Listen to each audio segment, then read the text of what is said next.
Now, as you know from everything you've seen, we really love our old tractors. And this Farmall & Ford can do an awful lot. Right now, we're trying to grade the driveway. We've got a lot of new stone, and I'm really proud of the work that we were able to do with these two in preparing the surface for this stone. But we've got an awful lot to get done in the next 2 days, and these tractors are kind of struggling.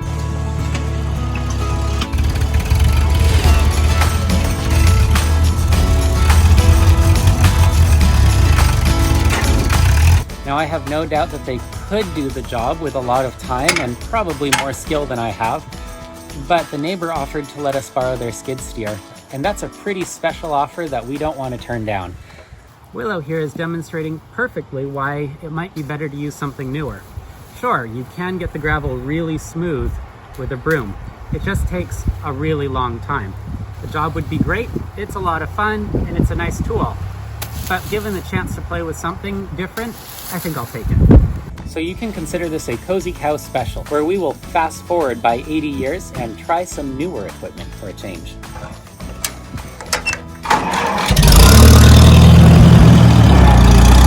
I do admit being a little intimidated by this, since the door alone probably costs what one of my whole tractors costs. And the sheer number of buttons in here is astonishing. The air conditioning's nice though. Okay, so starting sequence, bouncy seat. Now inside we have got a foot throttle down here. We've got a hand throttle here, but mainly we'll be on the foot throttle. The bucket and arms are controlled on this joystick over here, while my forward and backward, left and right is controlled over on my left hand. Of course, those are switchable, I guess, if I want to. And on my left joystick, I've got a lot of buttons I'm not going to do anything with, plus speed controls here. And then on my right joystick, I've got a float bucket button, which I plan to use a lot, a trigger that I'm not going to use, and a bunch more controls here that I'm not going to use. There is an air conditioner that I will use, and a radio that I think I'll be okay without, as I've got enough to look forward to. So we're going to lower down the safety bar, turn the key, wait for my power panel.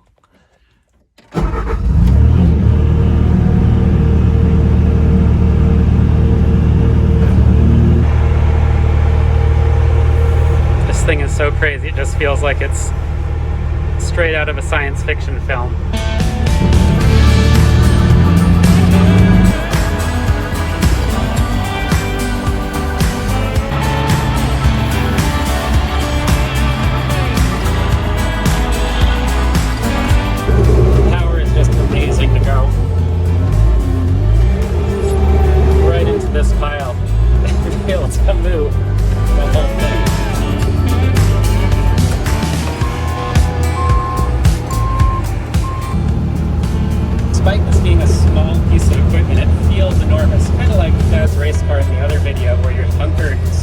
Inside it, and it's so precise. There we go.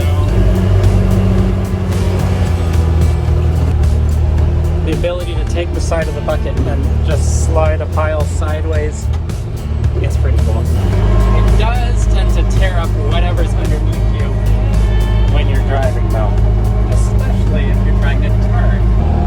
It really does feel like a cool extension of you. First of all, with the joysticks, controls are quite nice. Secondly, having these enormous lift arms that are inches from you, plus tracks that are right below you. You're really the center of everything going on here. And it's got a great view too.